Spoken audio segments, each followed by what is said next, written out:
Vegas campus, of course, left shaken. This after a deadly shooting there yesterday. Matt Tallhelm in the WRL Live Center with the latest on the investigation as it stands now, Matt. Yeah, Dan, in the last 20 minutes, we have now learned the identities of two of those victims, two of the people shot and killed on that campus there. This is 64-year-old Cha-Jang Yang. He is a business professor, Cha-Jang Chang, rather. He's a business professor there. He's from Henderson, and this is 39-year-old Patricia Navarro Velez, also an assistant professor in the business school there. She also lives in Las Vegas. Those are two of those victims. We also are learning more about the suspected gunman. Right here, you can see him there. This is 67-year-old Anthony Polito, a former college professor who has ties to North Carolina. We're going to learn more about that from Chelsea Donovan in just a minute. But here's the latest from the investigation. This is what we know at this point. The shooting started on the 4th floor in that business school, Beam Hall. And then police say the gunman went through each of those floors there until he was confronted outside and shot and killed by the student union there. 3 people killed, 1 person wounded. The suspect, we've also learned, applied for a job as a professor at UNLV in 2020, but was not hired at this point. There is no motive for the shooting. That is unclear. That is something investigators continue to work to learn. Right, Matt, thank you. Yes, trying to learn more about the why, who this person was. Again, the suspected shooter does have connections to 2 universities here in North Carolina, including teaching at ECU. Let's bring in WRL's Chelsea Donovan now. You spoke to many of Polito's former students today, people who took his classes when he taught at that university more than 15 years ago, Chelsea. Yeah, absolutely, Dan. The majority of the students we talked to described him as engaging and easy to get along with, but nearly all of them said that they all have a seared memory of him talking extensively about his love for Las Vegas and his frequent trips there. For more than 16 years, Anthony Polito taught on the campus of ECU. He was an assistant professor in the College of Business, teaching students inside this building about supply chain management and marketing. Polito graduated in 1991 with an MBA from Duke's Fuqua School of Business. He was a very affable, fun-loving, easy to get along with professor. He wasn't threatening in any way. Eric Smithwick took Polito's class in 2006. He was a very good professor.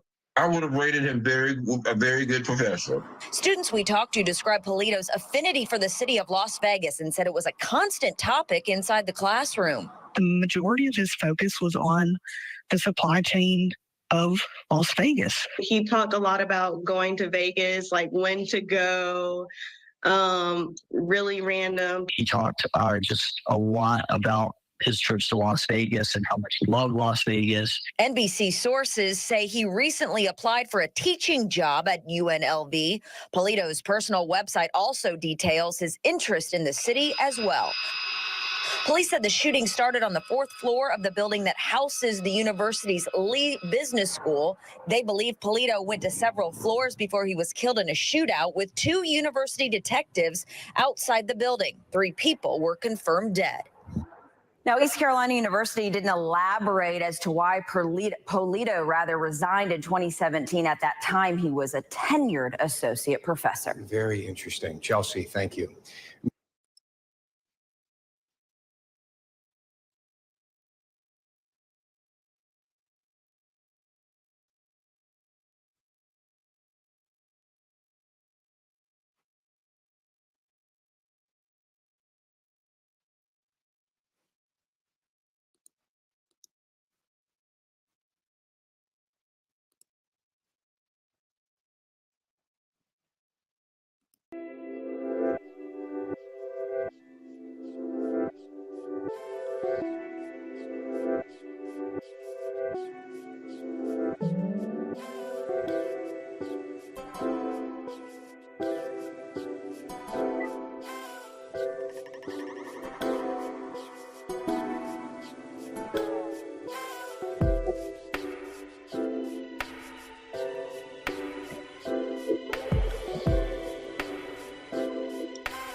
whoever you are, wherever you are, hope you are blessed and doing safe. Ladies and gentlemen, greetings, family. Of course, I'm tuning in. You see me without the glasses off today, but if you're looking for some opportunities, particular advertisement opportunities, then look no further at the link at the bottom to my email address. You can hit me up for advertisement opportunities. We are supporting and promoting your businesses here on this channel. You can also, if you would like to donate and subscribe to our Patreon, a link is at the bottom as well. So you have multiple ways in which you can advertise with the platform by emailing me when we go on through our live stream. You also have access to premium content, those that want to see premium content that you will not find here on YouTube or Facebook or Twitter, as I am suspended probably by now. You guys can check out the Patreon at link at the bottom. But advertisement opportunities, definitely email me, gavin.grich1@gmail.com for rates. And for the Patreon, it is the same as the YouTube channel. It is channel gboot2786. All right? I'll holla. Peace. Oh yeah. We are live. We are live, and I'm coming at you with 5. Welcome to another exciting edition of Random Topic Thursdays, the hottest live stream here on YouTube and on Facebook, Twitter, Periscope, whatever way you're watching, whoever you are, wherever you are. I hope you are blessed and doing safe tonight. Ladies and gentlemen, we're talking about a lot going on. Of course, you just saw that video. Excuse me 1 second. I got somebody that's typing me.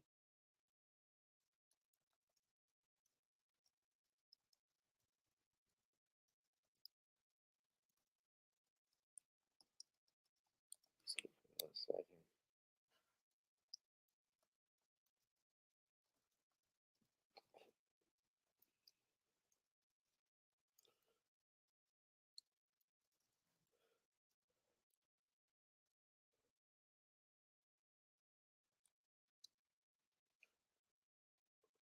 I'm sorry about that. So yeah, got a lot we're getting into today, ladies and gentlemen. Also, if you have not, I ask you all to please hit that like, share, and subscribe button right now. Hit that like, share, and subscribe button right now. Let YouTube, let Facebook, let Periscope know that you are in the right building, ladies and gentlemen, right now.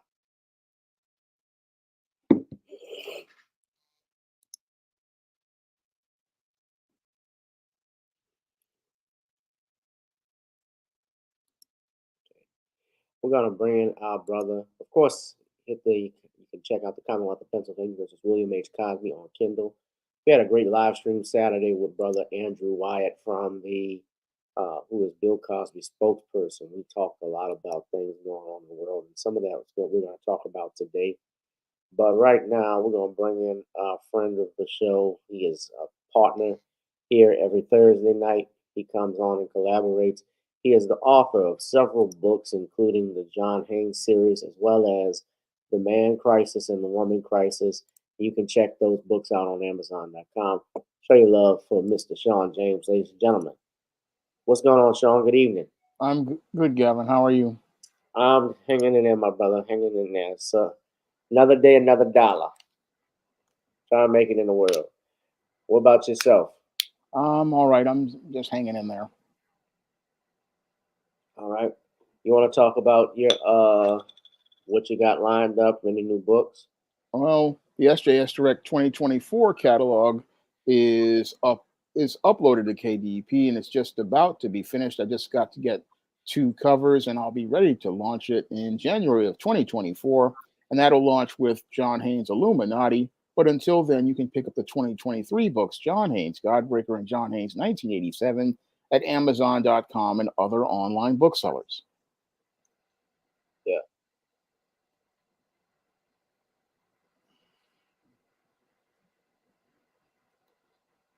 All right, Shawn, the first video we talked about, what's up? We got to acknowledge my people in the chat first. Cece, Danielle Meyer, and Emperor Rex. How y'all doing tonight? Welcome, welcome, welcome, and more. Please hit that like, share, and subscribe button. That's the only way we can defeat the YouTube algorithm. If you like this, like. we're in the shadow ban. So, Shawn, first topic we're talking about tonight, and I know if you saw the video, was on Anthony Polito, the alleged gunman that shot and killed 3 people at UNLV on yesterday. There was a there was a shooting on the UNLV campus that left 3 people dead, 1 person injured, and the suspect, who was identified as Anthony Polito, I think you all saw, I don't know if you all saw his face, but I'll show it to you right here.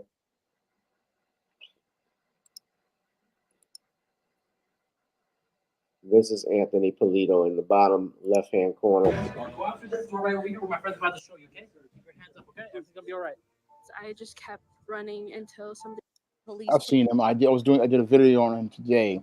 Faculty. Well, for other people who haven't seen Yeah, him, for people who haven't seen it. people who haven't seen him, he is a professor. I believe he was he applied for the job but was rejected, and he has ties to North Carolina and Georgia. 67 years old. Now, I don't know if he is. I believe he was probably an adjunct, if I'm not mistaken. He had applied for work here at UNLV, but was apparently denied. And they're stating, although they don't know everything as to what was the motive behind it, they're still looking at it.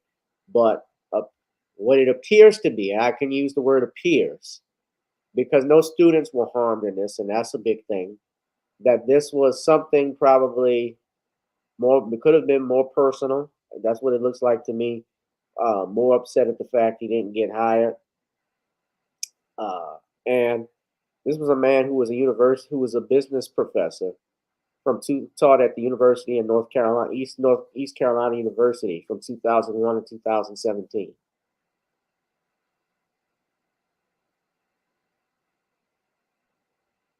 Of course, we know what's going to happen when we see these, that the main push probably will be about gun control. But according to this, before the shooting, did you know that Polito had mailed out 22 letters to university faculty members across the U.S., according to footage reviewed by the detectives from a dash cam in Polito's vehicle? At least one of the envelopes contained an unknown white powder substance, he said.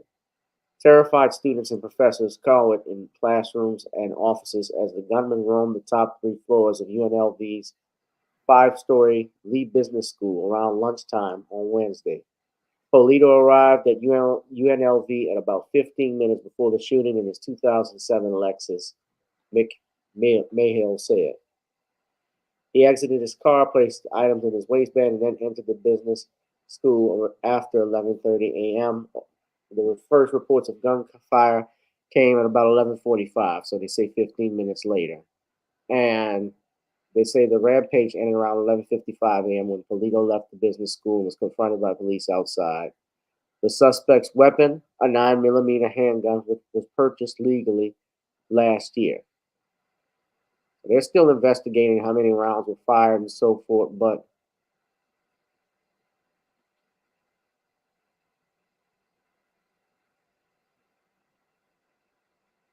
he had a 9mm weapon, apparently, that was used.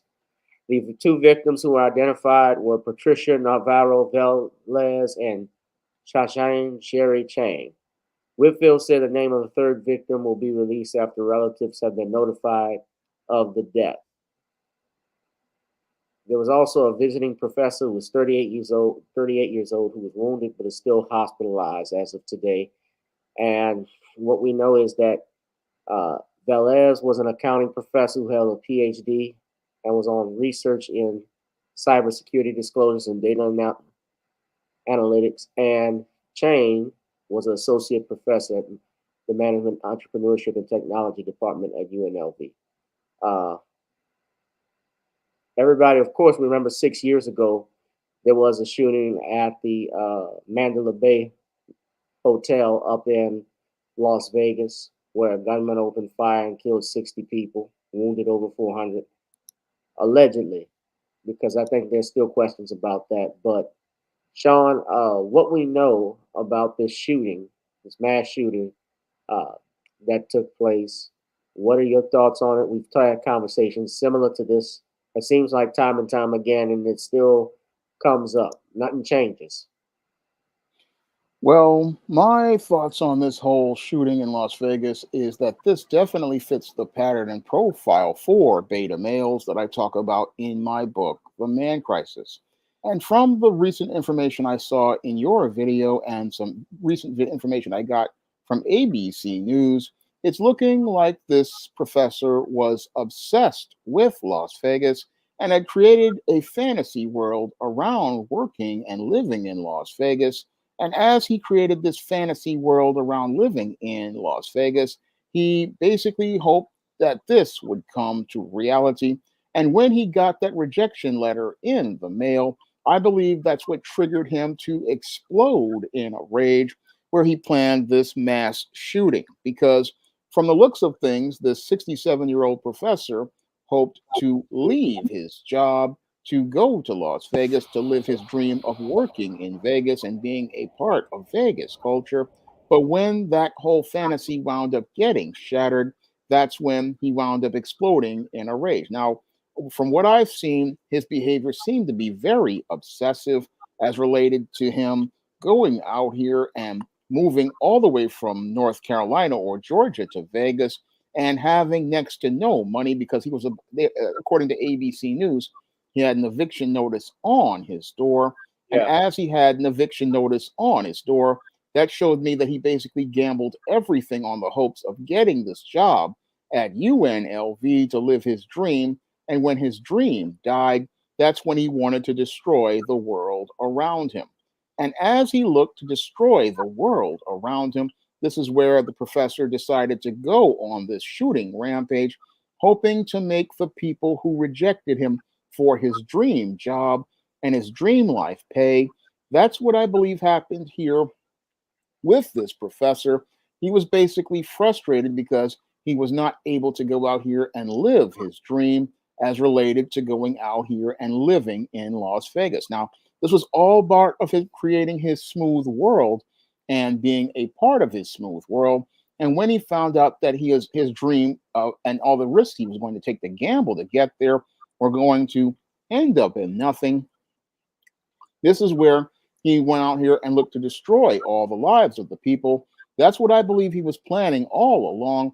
Now, this newscast says that he was an affable and likable guy. But when I listened to ABC News, they said that he had enemies lists. And when I was listening to all of these different reports, they definitely showed me a textbook pattern and profile of a beta male who was a man in crisis, and a man in crisis because he just had built this entire world around this whole dream of going to Vegas.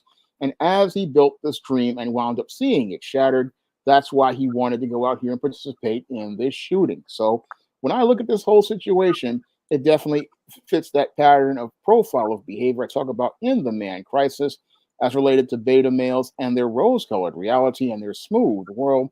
And what happens when their world gets rough? That's when these men fall apart and participate in the spectrum of violent behaviors. And that's what we saw happen on the campus of UNLV. And a lot of people don't see the big picture of this man in crisis and how it fits that pattern and profile because most people don't want to talk about the man crisis. And now that I know a little bit more, I may have to go out here and revise the video that I was planning that I already had up for premiere, because with this new information, I clearly see how this man in crisis was completely obsessed with this fantasy of going to Vegas.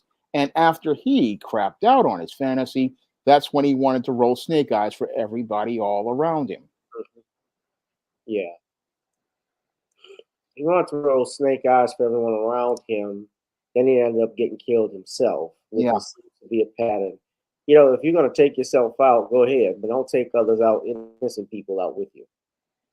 He wanted revenge. He wanted them to pay for not picking him. Yeah, and I mean, I hate seeing. Well, first off, I shouldn't say that. I hate seeing anybody get killed. But he obviously, I don't know if he felt hopeless. Obviously, he's upset about what happened, losing his job. But well, he quit his job, and then to move over there, he was gambling. He quit his job, but he did quit his job. But I'm saying when you obviously wanted to get back and work with the UNLV, this was like his last hope, and he obviously was desperate. it didn't work out the way he wanted.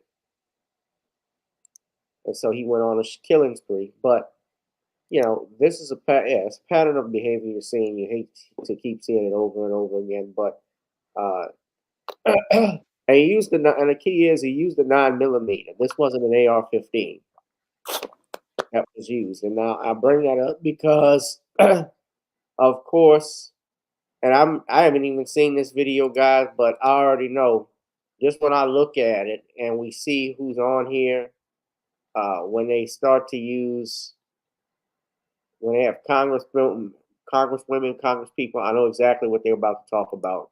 And I'm going to just jump to it. Y'all know what they're going to mention. Thank you very much. Unfortunately, my district is getting used to this. We had the worst shooting in American modern history in my district as well at Mandalay Bay. And I remember that I was actually there covering that story as well.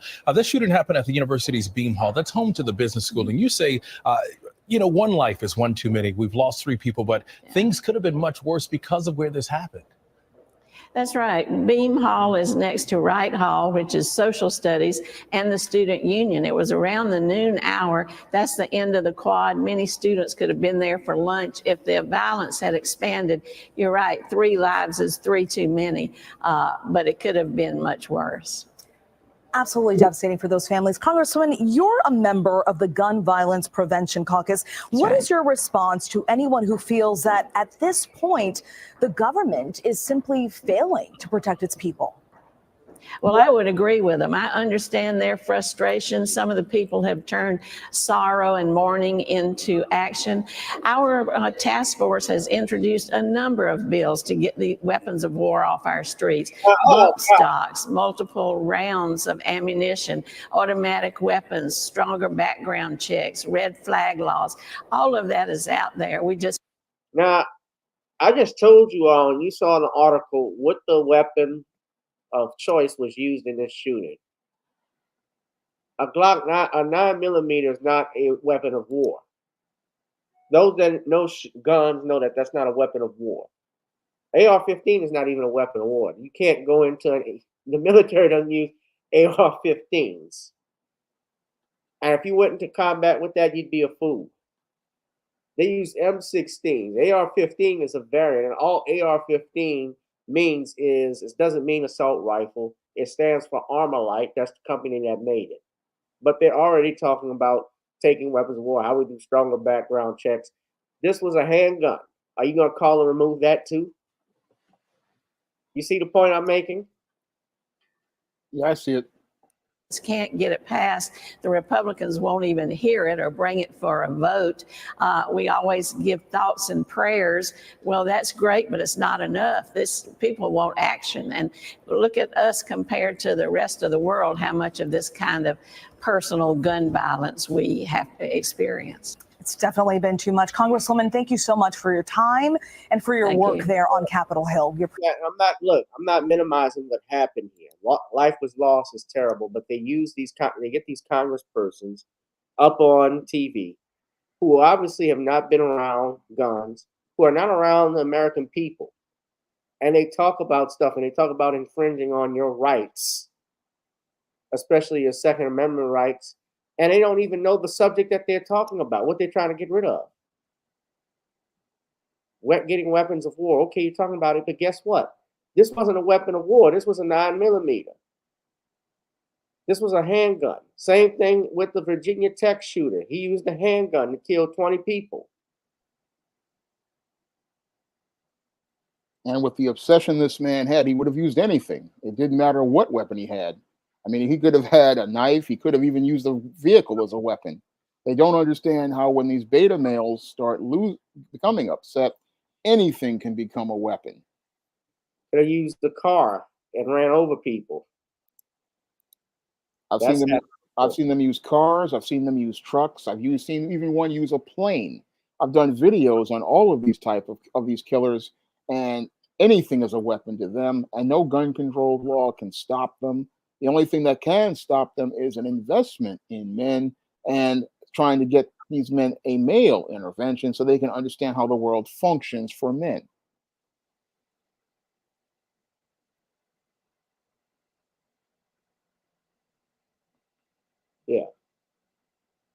Right on that. Okay, hit that like, share, and subscribe button, ladies and gentlemen. We're going to keep monitoring this story as more facts come out, more developments.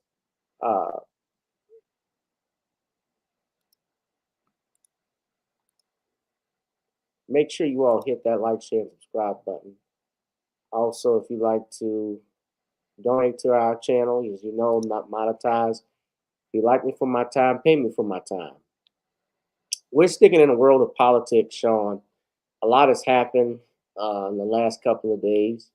But I saw this video. I thought it was interesting because next thing I want to talk about is MSNBC. It was brought to my attention by Professor Black Truth. He did a video on this. MSNBC, as you know, is the voice box, just like CNN, of the liberals, of the far left. And they had a very interesting topic. They had someone come on and they said, are Black voters looking for an alternative in 2024? And it's very interesting because they mentioned that the Biden administration has a problem. In order for them, and you're going to pay very close attention, just so you know how important you guys are. Listen. You got an autocrat running against you, and nothing short of American democracy's on the line. If that can't inspire you, I don't know what does. Now first thing they're doing is throwing out Trump, the autocrat. That's who they're talking about. By the way, he has the newspaper upside down, so you can't see it. But he's talking about Trump, and so they got to use this fear tactic. This is what they do, and this is actually what's going to get Donald Trump elected. You keep banging the drum over and over. They have not learned from 2016, apparently, Shawn. The media has not learned their lesson. And why Donald Trump is going to get elected is because you keep mentioning him over and over again. You mention him out of fear, but then offer no substance to repel that fear. Not what motivates you. What is it the other person is going to do for me? That should be the question, not motivating me out of fear. Autocrat running against you, and nothing short of American democracy's on the line. If that can't inspire you, I don't know what does, but go into professional bowling. the polling shows President Biden is losing support among Black voters. The White House is vowing not to, quote, make the mistake of underestimating a key group that helped propel Biden to victory in 2020. In a new interview with NBC News, Biden's principal deputy campaign manager acknowledged that for the president to win again in 2024, his team, quote, has to have a long, sustained conversations with African Americans in their communities and can't simply, quote, parachute in around election time. No. This comes after a recent survey from the New York Times and Siena College showed Biden ceding support from Black battleground state voters to Robert F. Kennedy Jr. For more on that, let's bring in opinion editor at the Washington Post, Alexi McCammond. Her latest piece is entitled, Democrats Need to Get Real, about RFK Jr.'s strength with Black voters. Alexi, where is it coming from? Hey, well, thank you so much for having me. I mean, I think what Joe said is right. So a couple of disclaimers off the top. Polls are not gospel. It's a year out, and Black voters are not a monolith. But one thing that is clear in polling trends, focus group trends, and otherwise is that Black voters and other voters are looking for an alternative. Black voters have long felt and said and showed us that they feel taken for granted by the Democratic Party. We've seen the ways in which VP Harris hasn't been supported as much as some folks would like by the Democratic Party, by President Biden. And the real kicker with RFK Jr., and something that is particularly unique to him, is that he taps into this deep-seated, deep-rooted medical skepticism that a lot of Black folks across the country feel, rightfully so. There has been medical racism going back, to the 1800s through now. There is ample reason why folks might feel distrustful of their healthcare providers or of what even the government is telling us we should do with our bodies with respect to vaccines. Now, that is not to say that everything RFK Jr. says about vaccines is directly appealing to Black voters. Let me pause it for a second. So you're mentioning RFK, Robert F. Kennedy Jr., who is running for president, and he's running as an independent. He was a Democrat, but he was running as an independent. And he has changed his position time and time again, I guess, to pander for votes, because originally he was not in favor of reparations. Now he's speaking on it. He's been an opponent against jabs, if you get my meaning. He's had questions about that. And I mean, RFK has always had, you know, theories that are outside of the Democratic Party's machine. So they're fearful that he's going to win votes that's going to take away stuff from them. See, they want you to vote, but they only want you to vote one way, and that's their way. They don't want you to think for yourself. But when he talks about these things and brings up the idea that actually maybe they're lying to you, or maybe you shouldn't take this vaccine, he's really trying to get at what other folks aren't saying to these voters, which is, I hear you, I see you, I understand why you might feel this way. Rev, curious about your thoughts. I know you have a question for Alexi, but first, can you respond to that about Kennedy playing into a deep skepticism that a lot of members of the Black community have of the medical community? No, he has definitely played into that, and there is definitely a skepticism, no matter how much we may feel that it's unfounded. People have real skepticism based on history, Tuskegee experiment just being one, about vaccines, and Robert Jr. has played into that. He's also been one that's been a hero in the environmental movement, environmental racism, that many of us supported his raising that prior to his running. But having said that, Alexi, the fact that a lot of the bizarre stuff, both politically as well as in terms of policy, that Robert has brought out, has not been really confronted or countered by the Biden administration. So don't you think that some of what Robert's growing popularity or growing support among some blacks is because he's not been challenged by the Biden supporters on some of the things that he says that are completely out of whack? I didn't know Al Sharpton was still on the air. Who watches his show? They brought Al out of nowhere because, you know, Al Sharpton is the go-to man. He's the bootlick. He's the rubber stamp for the Democrats, for Biden, for Obama. When Obama was president, he visited the White House more than any other black civil rights activist, even more than Martin Luther King and Frederick Douglass combined. Did y'all know that? He was at the White House more than any other activist. And what did we get out of the 8 years of Barack Obama, the so-called first black president? Nothing.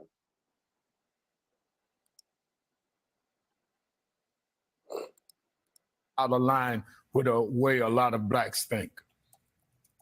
I think yes and no. Yes, because when he was briefly running in the Democratic primary against Biden, he was getting a lot of attention. We were all giving him a lot of attention for, you know, the things he was saying at private dinners and otherwise about vaccines, casting doubt on these things, and about some of the more outlandish views he had. And that obviously dipped support with some Democratic voters at the time. I think the smartest thing he's done is get out of that primary and run as an independent, because it takes the heat off of him from the major parties. I know that Joe Biden's campaign doesn't even really want to take him seriously. They think and maintain that voters will see this as a two-person race between Biden and Donald Trump. Everything suggests otherwise at this point, that voters are looking for alternatives, that they want it to be anyone but Biden and Trump. And I think that, you know, black voters are hearing a lot from RFK Jr. about other things beyond vaccines. And I think that's the big issue. He's couching a lot of this stuff in terms of civil rights, as I'm sure you know, Rev. And he's also talking a lot like Milei, who was just elected in Argentina, this sort of populist rhetoric that's painting a very hopeful vision for the future. And he's not really focusing on those other sort of outlandish things. And so to your point, sure, maybe if Democrats focused on those things, people would be more aware and maybe reconsider or think more holistically about who he is. But he's really staying away from those things. And the Biden campaign so far is sort of considering him as a non-starter.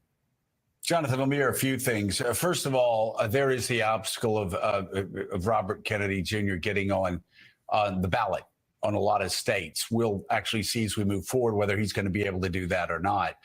As an independent, he certainly has more time to clear the hurdles if he decides that he wants to do that. But I find Alexis' reporting fascinating because you actually have Kennedy. You have two stories here, tell of two stories. One, he takes away from Donald Trump more than Biden in many polls that we've seen, despite the fact he takes one of the most critical electorates. He takes a good chunk of one of the most critical electorates away from Joe Biden. That is black voters. Of course, it is early.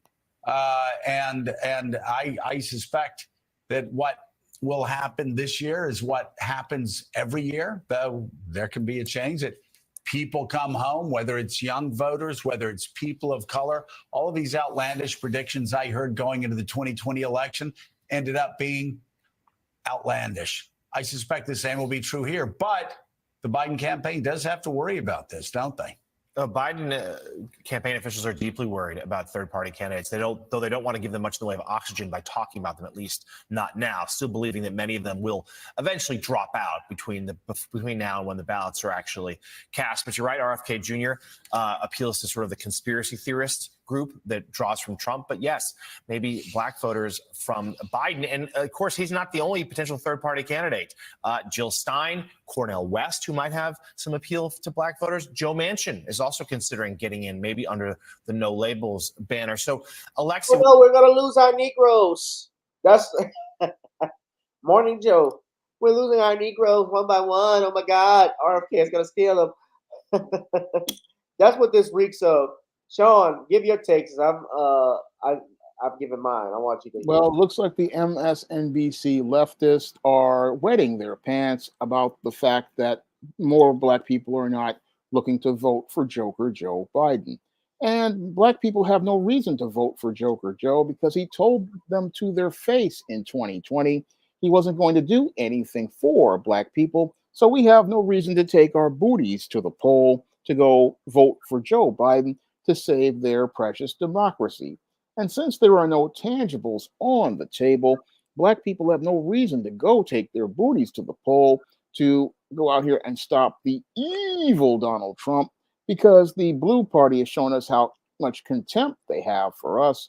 And since they've shown us they have nothing but contempt for us, all we have to do is stay home because there's nothing on the table for us. Now, you have MSNBC trying to manipulate the narrative to say, oh, black people are considering Robert F. Kennedy Jr., but the word on the street I've been hearing is black people aren't considering anyone at all. So don't let these leftists at MSNBC put another candidate's name in our mouths. No, there's no reason for black people to come to the polls unless there's some tangibles on the table, such as an anti-black hate crime bill, reparations, and police reform laws. These are the kind of tangibles that we can start discussing as related to the before we even go to vote. And we need guarantees that these policies will be implemented before anybody goes to cast a vote, because black folks are tired of being taken for granted by the blue party, the red party, the yellow party, the orange party. No, what we're tired of is just being taken for granted. And we're realizing that if you're not getting anything tangible in exchange for your vote, then it's best to sit your booty home on your couch than go out here and vote for candidates that say a bunch of things and do nothing for us. I mean, Joe Biden talked about a Lift Every Voice campaign, but then went out here and right after he got elected, told black people he could do nothing for anyone. And it's Joe Biden's big mouth that wrote a check that his ass is cashing right now as related to him winding up being behind in the election and losing black support because he thought he had the support from the so-called coalition of Hispanics, Asians, alphabets, white women, and other leftists. But it seems like many of those people are breaking off him, just like many of those Arabs now are breaking away now that they see that they are not going to get any support for their Palestinian agenda. So now Joe Biden realizes that it was black people who were the foundation for his campaign, and it was black people who were the ones who took their booties to the poll to save the so-called democracy. But since there's nothing tangible on the table, black people are telling Joe Biden, you can go get your help from the illegals, like the ones who crossed the border. He can go out here and cut a check for. He can go get his votes from those Ukrainians that he was so down for, that now that he's left because they're no longer the current thing. And he can go to those Israelis that he's got all of the support for. I mean, he can cut checks for all of those people, but he can't do a thing for black people. So if he can't do anything for us, we can't be bothered to vote for him. And MSNBC can't manipulate the narrative. They're acknowledging it partially, but the whole thing is they're trying to manipulate it into getting black people to go vote for Robert F. Kennedy. But again, we didn't pick that candidate. And if we didn't pick that candidate, they're not accountable to getting tangibles to us. So black people are starting to smart up and realize that if there's no tangibles on the table from a candidate we picked, then we have no reason to vote. And whatever happens to your so-called democracy happens to your so-called democracy. Right. I think, yeah, you hit the nail on the head, Brother Shawn. People are tired of this. Black people are starting to wise up. And RFK is not to me, he's not, I know he's not a strong candidate, but not his dad, not his Uncle John. And I think he knew he was not going to get the Democratic nomination. But I think for most people, they are looking at it from the standpoint that he is an independent. I mean, look, I'm willing to vote for any, my vote is for sale. If you're offering tangibles, if you're offering me something for my vote that is going to benefit me, that's going to benefit my people, I'm going to listen to you. If Donald Trump had something wise that he wants to give black folks, I'm going to listen to him. I'm a businessman. But I'm not going to vote for you for nothing. And I'm damn sure not going to vote out of fear. Those days are over. You know, another thing we got to stop doing, Shawn, we got to stop voting for people just because they look like us. Yeah. That's gotten played out. Yep. Eric Adams and Lori Lightfoot and many others, we've already fallen for that game. So Eric Adams, Lori Lightfoot, Brad Johnson. Did you know that they're calling for the resignation of several of his staff members out in Chicago? And they rightfully should, because they put migrants before people. Yeah, over this. They surprisingly they didn't ask for his resignation, but they're asking for the administration's his administrative staff's resignation, which I was looking at. Before I get into my other topics, I just noticed this. I had to pull this up, y'all, because I said I was going to keep covering this story. I'm just got a notification on my phone that, how many of you remember the Ahmaud Arbery case that we've covered? The brother that was killed back in 2020 by those rednecks up in Georgia that we covered. One of whom by three people killed, three rednecks killed Ahmaud Arbery. William Roddy Bryan, who was the one that filmed it, and the sons and the father and son duo that was involved, Travis McMichael and Greg McMichael, that was sentenced to life in prison. William Roddy Bryan was sentenced to 35 years in prison for his role. But how many of y'all remember? You all remember that? Well, you may remember or recall Jackie Johnson. I think that was her name. Yeah, the DA, who tried to cover up this murder. Basically, not cover up, but essentially, I would just say help these three men, especially in my opinion, especially the McMichaels, from escaping justice. So I want to play for you all what happened. This is courtesy of Court TV. Jackie Johnson has some charges that were filed against her for misconduct. And apparently earlier, this was out in Glenn County. She was a top prosecutor, and she allegedly covered this, tried to protect the McMichaels because Greg McMichael was a former investigator for the DA's office for Jackie Johnson. And and misconduct charges were filed against her.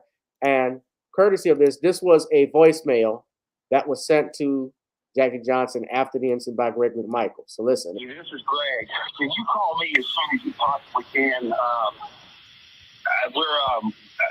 My son and I have been involved in a shooting, and I need some advice right away. If you can please call me as soon as you possibly can. Thanks. Bye. Now, that was a call made by convicted killer Greg McMichael to then Glynn County, Georgia District Attorney Jackie Johnson shortly after Ahmaud Arbery was shot and killed in February of 2020. Now, that call and others have landed the former DA in legal trouble for allegedly hindering the investigation into Arbery's death. Now, Johnson was indicted by the grand jury for violating her oath of office, among other charges. Now, 3 months ago, she filed a motion asking the court to dismiss the charges due to a lack of evidence. Well, yesterday, the judge ruled he would not dismiss the case, clearing the way for a possible trial. Now, Johnson was the top prosecutor in Glynn County when 3 white men, Greg McMichael, his son Travis, and their friend William Roddy Bryan, chased Arbery in pickup trucks and killed him. Arbery was running through their neighborhood at the time and had not committed any crimes. Now, after the incident, Greg McMichael, who once worked as an investigator in Jackie Johnson's office, called her for help. Shortly thereafter, Johnson recused herself from the case, but according to prosecutors, not before she told officers not to arrest her former employee. Now, 2 months later, video of Arbery's murder would be leaked online, leading to the arrest of the 3 men involved in the shooting, including Greg McMichael. Now, the call that McMichael made to Johnson came up during a hearing for the 3 defendants. Take a listen. States 18 is the voicemail left to then District Attorney, and this goes to prong number 4, risk of influencing and obstructing justice from the crime scene. Jackie, this is Greg. Can you call me as soon as you possibly can?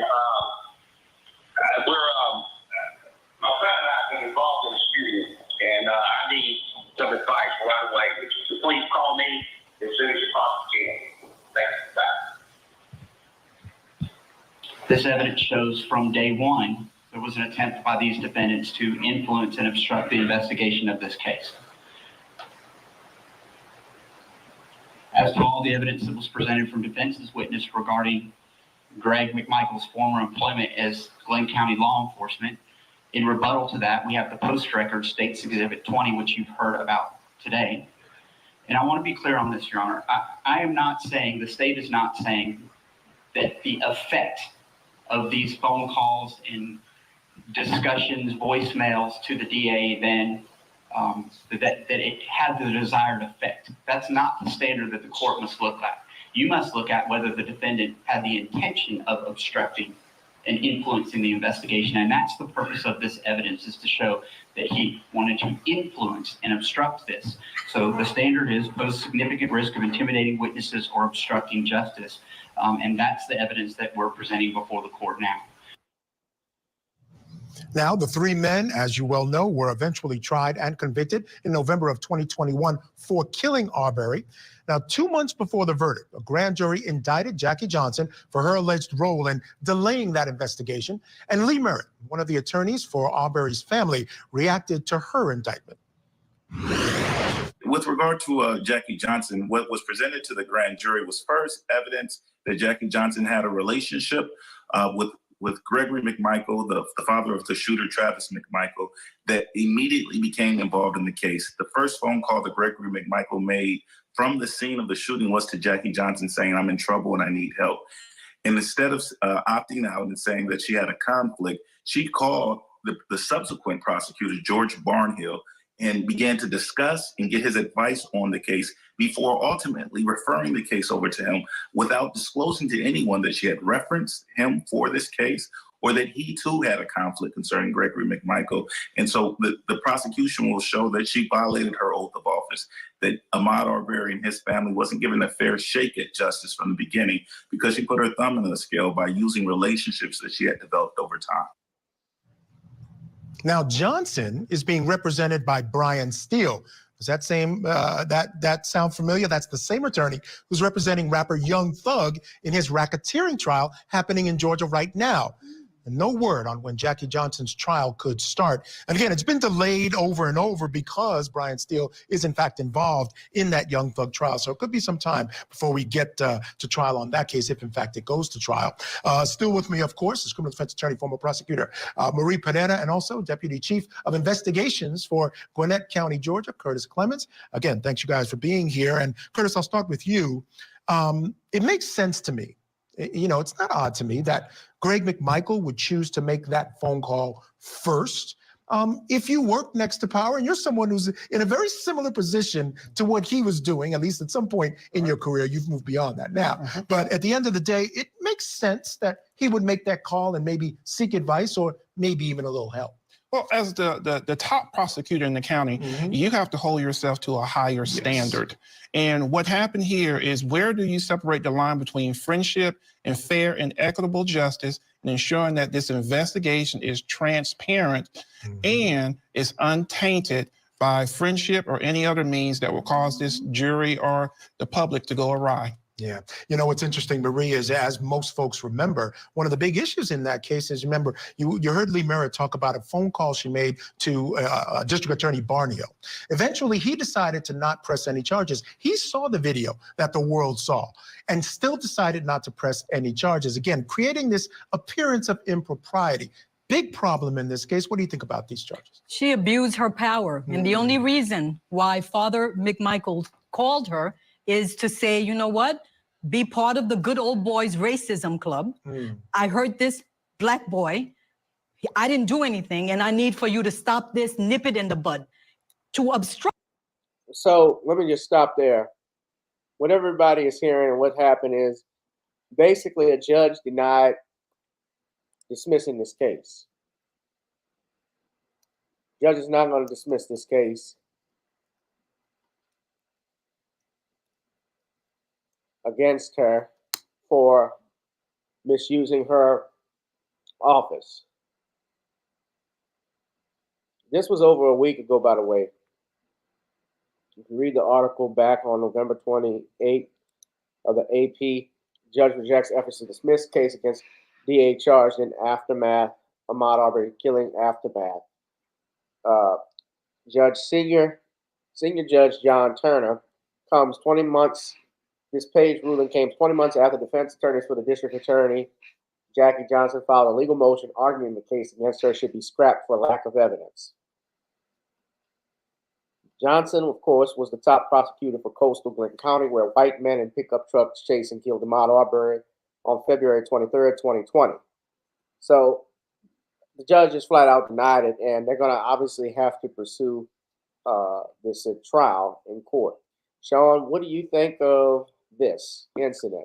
Well, this whole incident basically sounds like a fix was in from the beginning, and there was definitely a clear conflict of interest with this prosecutor being contacted by one of the suspects, and that should have been enough right there for this prosecutor to recuse herself, and she should have recused herself because she had this conflict of interest, but no, she looked to use that conflict of interest to go out here and be able to further get some more favor with these good old boys.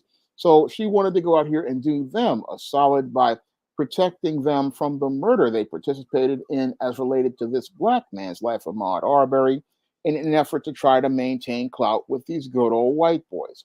And that shows me that this woman has absolutely no ethics whatsoever, because for her to go out here and look to try to get in on the fix of covering up a murder these two men participated in, it shows me that this district attorney wasn't looking to work for the best interest of the state.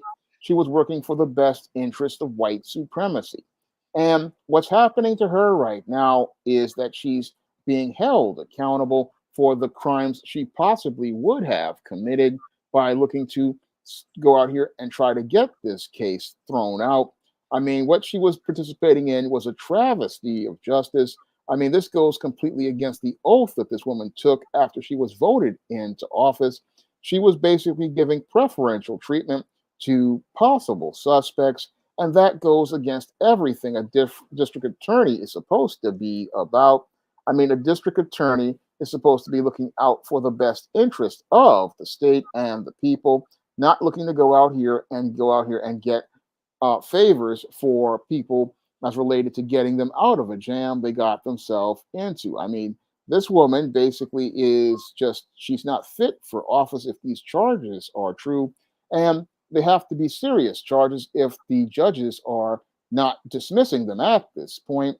I mean, these has to be some serious charges to show that this woman had her hands deep in the dirt. And based on the tape that was played, I mean, it sounds like this woman was definitely deep into this whole situation. And she definitely does deserve whatever punishment she gets if she's convicted. Because when you're going out here obstructing justice like this just shows you're not fit for office and not fit for the office that you have. Because again, district attorney is supposed to be objective, not looking to do favors for defendants. That just shows, again, just pure corruption. And this woman, again, she's getting what she's deserving right now as I see it. Yeah. We're going to continue to monitor. The reason I brought this up, and I wasn't even planning, but I got the notice on my phone that they're not going to dismiss her charges. And honestly, they should not. She needs to be, if she did anything, obviously, I believe she did, just based off the evidence, based off the fact that that phone call was made. And to answer your question, Wrench Beater, the McMichaels were indicted by a grand jury in 2021. The shooting took place back in 2020. And it was only after the video went viral, because 2 months had passed. This incident happened back in February of 2020, February 23rd. And an attorney that Roddy Bryant went to see leaked the video out to the press thinking it was going to help his client make him look good. It didn't. It was actually the key piece of evidence that the prosecutors needed, that the state needed. Otherwise, they would have never been charged if that video had not been leaked.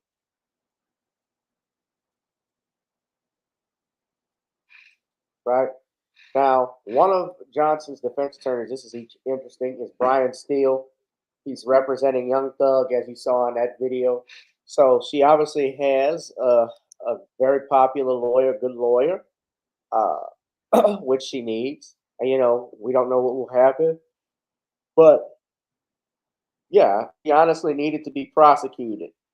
See, that's just like she should have prosecuted the McMichaels in the first place. If there was a conflict of interest, what happens typically, Shawn, is an attorney general will go ahead and step in. But the grand jury didn't indict the Johnsons until 2021 because we covered the murder trial that happened over the Thanksgiving holiday in 2021, if anybody remembers. So there you go. Y'all hit that like, share, and subscribe button, ladies and gentlemen. Now, something else came up, Shawn. I did see that Hunter Biden is indicted again. I think he's expected to be indicted out in California. I wasn't trying to talk about this too much, but he was hit with 9 tax-related charges.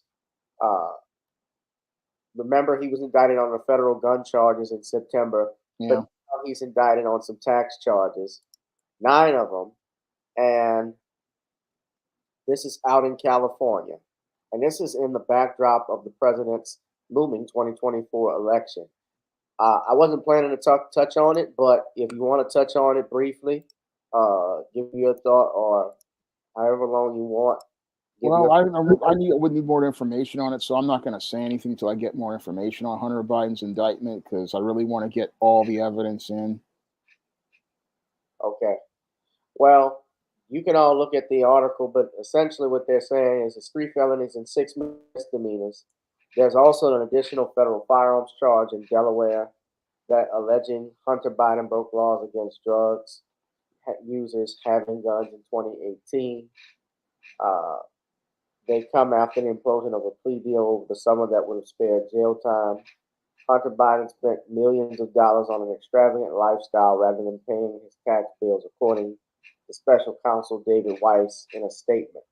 The charges are centered on an at least $1.4 million in taxes Hunter Biden owed between 2016 and 2019, a period where he has acknowledged he was struggling with addiction. The back taxes have since been paid. If convicted, Hunter Biden could face up to 17 years in prison.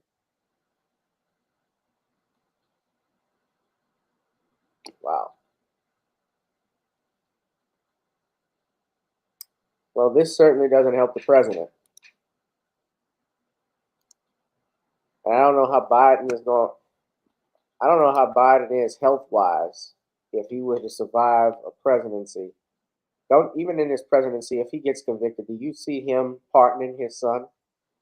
If he does that, then he'll wind up with a lower approval rating than he has right now. Yeah, but at that point, let's say he gets reelected, because this trial probably won't happen until after the election. If he does get reelected, I'm just saying, I doubt that. But at that point, he's a lame duck president.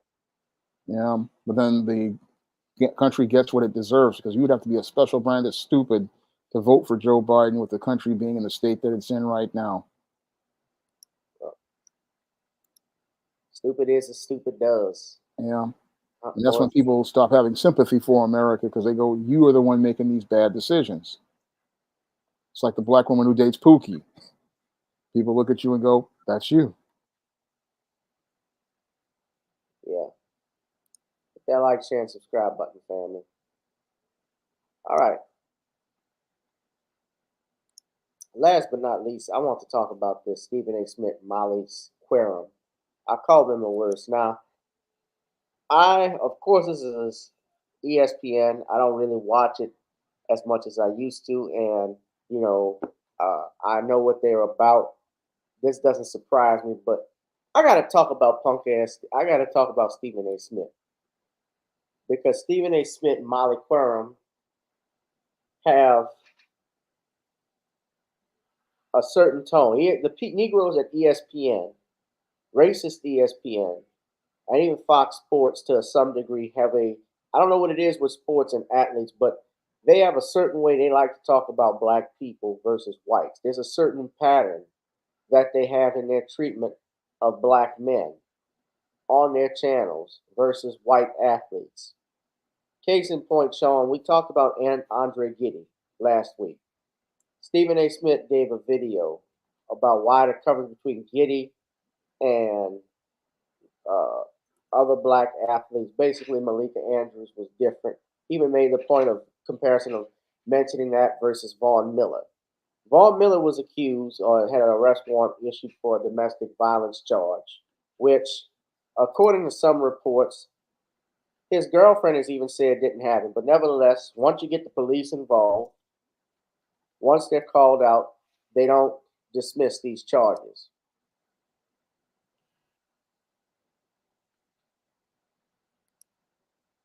And he has children with the woman. But she says it didn't happen. So that's what happened last week. But ESPN has given very little coverage to the Andrew Giddy situation, where Giddy is accused of having an inappropriate relationship with a minor. Now, that's still being investigated, but they've been low key. And Kwame Brown and Games Pro, other brothers have talked about this. Self Talk has talked about this.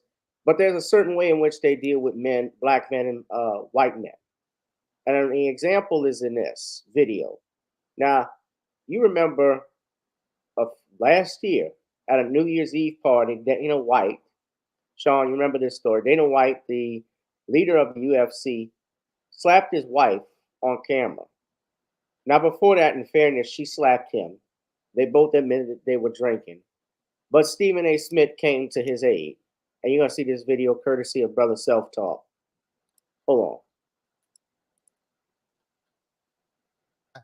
Who That's made a Corey mistake. Holcomb. Dana White is not just somebody that's connected in the world of sports. He's a friend. I love the guy personally. So this is a very hard subject for me. We talk all the time. He says it has never, ever happened before.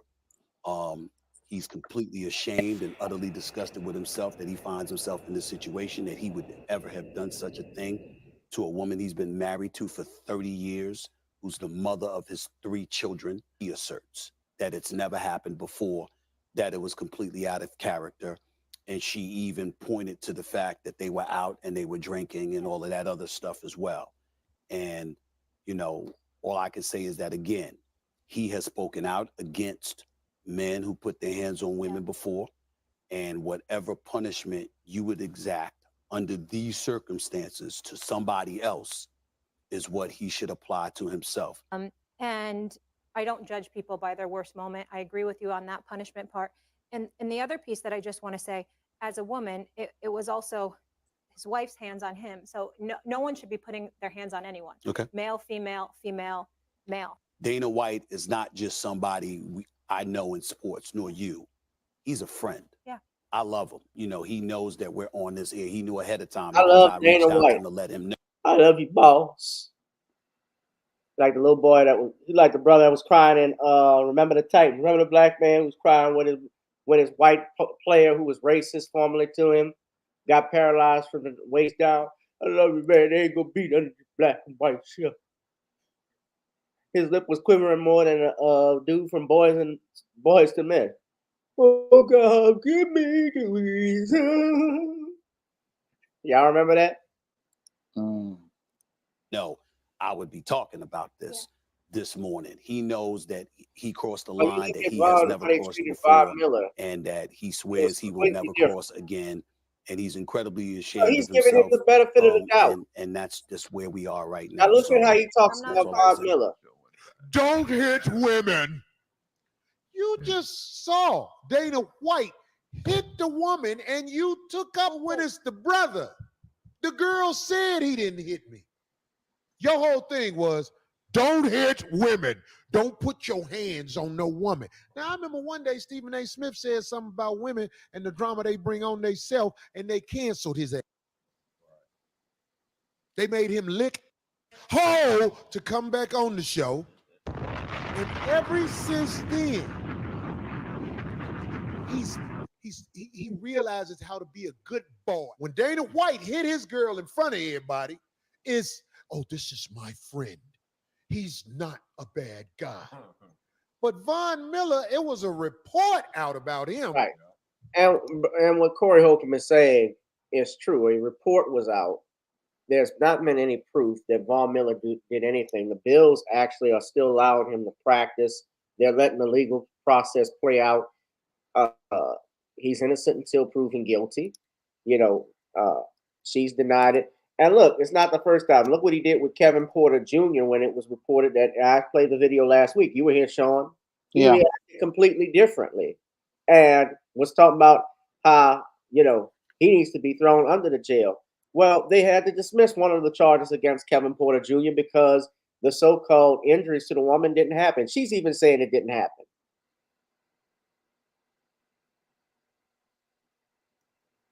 That's why I always say it's cautionary. You always say innocent until proven guilty.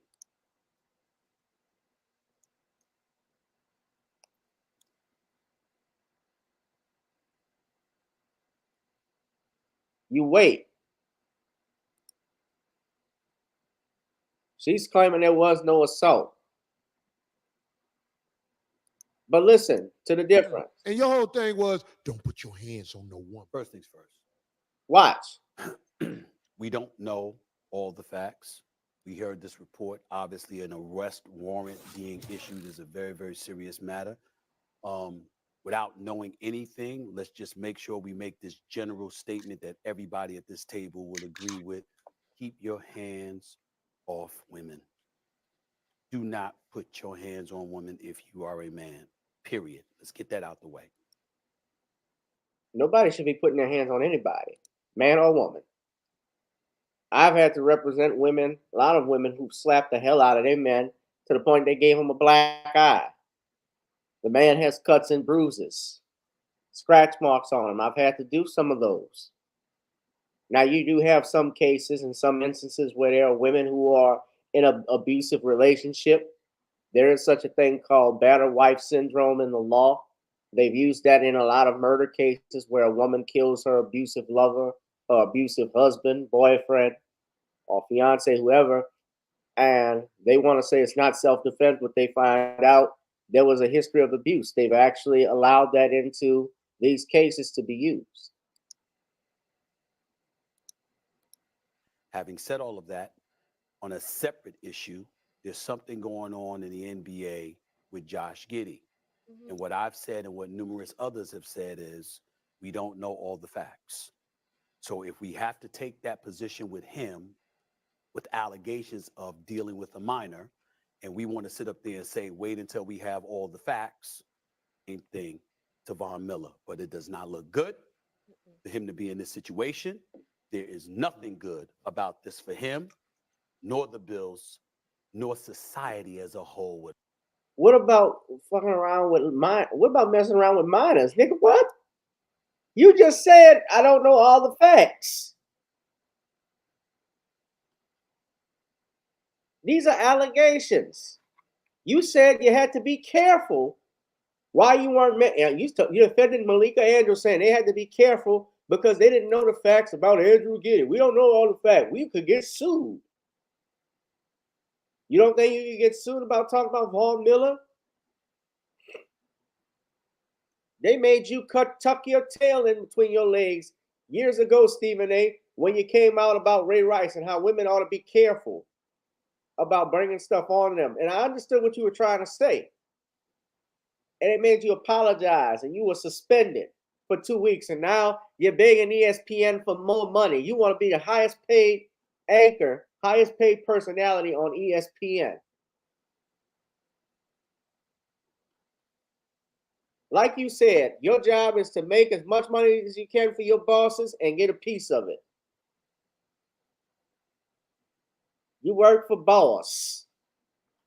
With all the nonsense that watch the rest of these Negroes. Do not put your hands on a woman. Nor That's all I the have to say. pregnant girlfriend or the future child, Yes. if true. Yes. If I mean, true.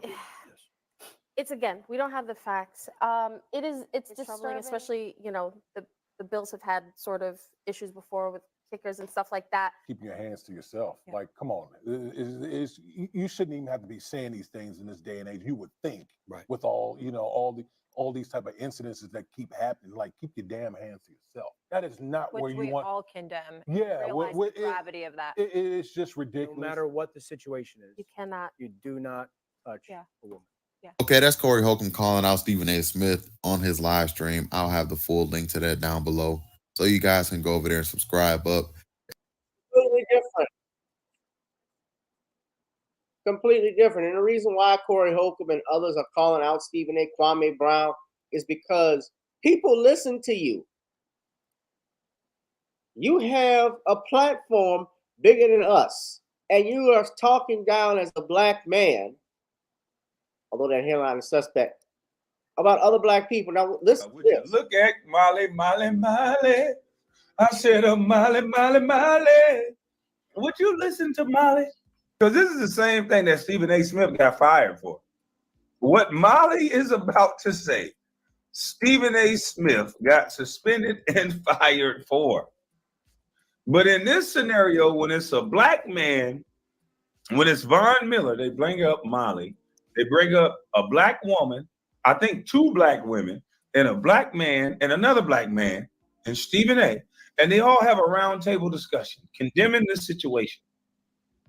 But listen to how they talk about Dana White when he, on video, slapped a woman. Stephen A. is giving him the liquor excuse.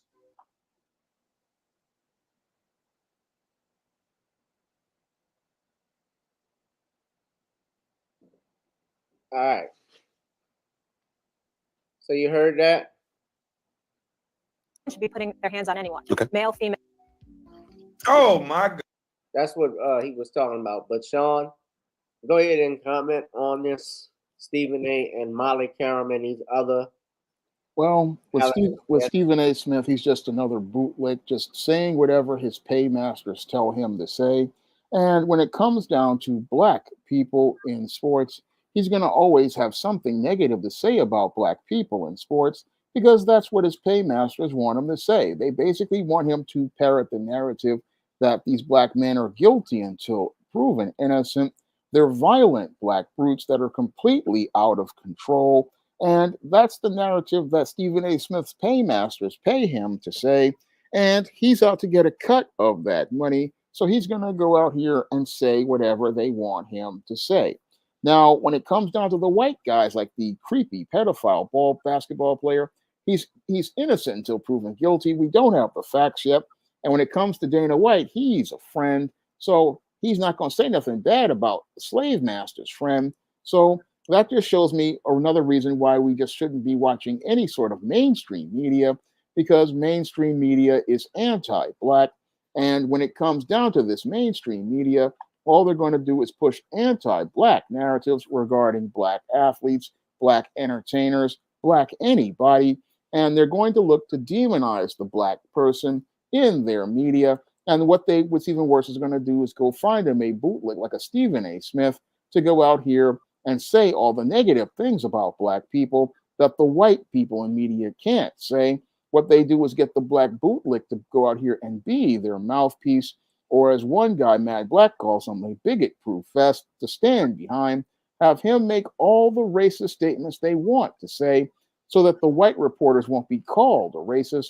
If they have a black bootleg going out here saying what they want said, then they can say they're not racist. And that's primarily what Stephen A. Smith's job is, to go out here and promote the anti-black narratives so that the networks like ESPN and many others won't be called a racist and won't be called on their racism.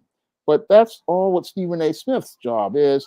That's what Molly Quirum's job is, to go out here and say those things about black athletes, because the whole thing is with that player, what they wanted to do was make him out to be a black brute, a violent savage, as related to these domestic violence charges, which basically were proven to be not really substantiated. What they wanted to do was push the narrative that he's a violent black brute. And this is the reason why black men are dangerous, because that's what they want on their platforms. And this is why we shouldn't be watching their platforms, because they're toxic. And we should be watching our own new black media so we can get a balanced picture of these stories and a balanced analysis where we get all the details and not this slant that just goes out here and gives you another story of a brute of the month. When it comes down to mainstream media, this is one of the reasons why I stopped watching it and stopped watching anything with these clowns. I don't watch these clowns because I know everything about them that's going to come out of their mouth is going to be anti-black, and they're going to try to find a way to make the black man the bad guy of the story. So that's why I don't usually go on and watch these platforms. And no one should watch these platforms, because we know that these guys are only going to say what their white paymasters tell them to say. So that's what I got to say about this whole situation. Just don't watch these guys, because we know what they're going to say about black people. No. Yeah, and I'll just say this. I think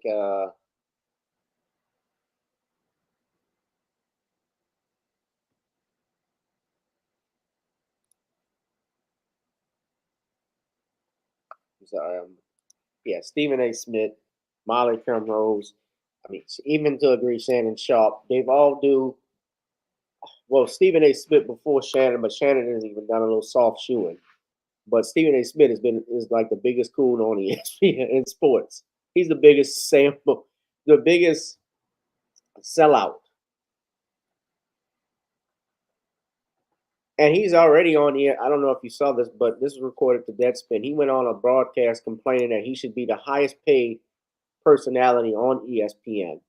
Right now, he makes $12 million per year, $8 million in a personal salary, and a $4 million per year production contract.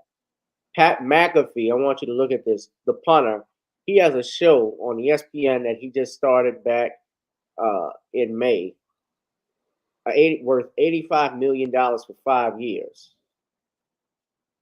That means, Shawn, that that man gets about $17.5 million a year. Roughly. Well, they better save up their money, because bootleg is a job without a retirement plan. Yeah, so he doesn't have, and he's complaining. Tony Romo signed a 10-year deal with CBS worth $17 million. But yeah, but Molly Carum, yeah, she said the same thing that Stephen A. Smith said That's what Kwame Brown was pointing out. And Stephen A. Smith was the one that got suspended. Yeah. No, he hasn't learned anything from Skip Bayless. Remember what they did with Ray Rice. Ray Rice is out of the league because of that video. Now, I'm not saying Ray Rice necessarily shouldn't have been suspended. Yes, he should have. But remember, he told everybody what he did. It was only because the video went viral and the feminists and the National Association Organization of Women went livid when they saw it. And the media just spun it around, and eventually that's what happened. I'm wondering where the National Organization of Women were with Chad Wheeler. No, they've been quiet. Where were they with War Machine when he raped his girl? He raped her and nearly killed her. But the white feminists aren't anywhere to be found when white men do stuff. That's funny.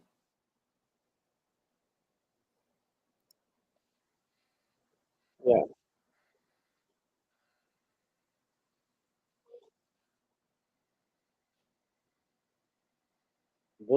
Bootlicking has no backup plan. Nope.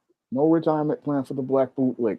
And this was a guy I actually respected at one point. Stephen A. Smith, I thought was that dude when he had his show, quite frankly. But then he got kicked off. He was doing a lot of freelance work. He comes back to ESPN. He wants to be the top black man and say anything and everything he can against black people. Oh, they're going to listen to me. You don't want it with me. You want to be the age nice. Yeah. He wants to be Joe Clark, but not for the benefit of the kids. The head, the THNIC.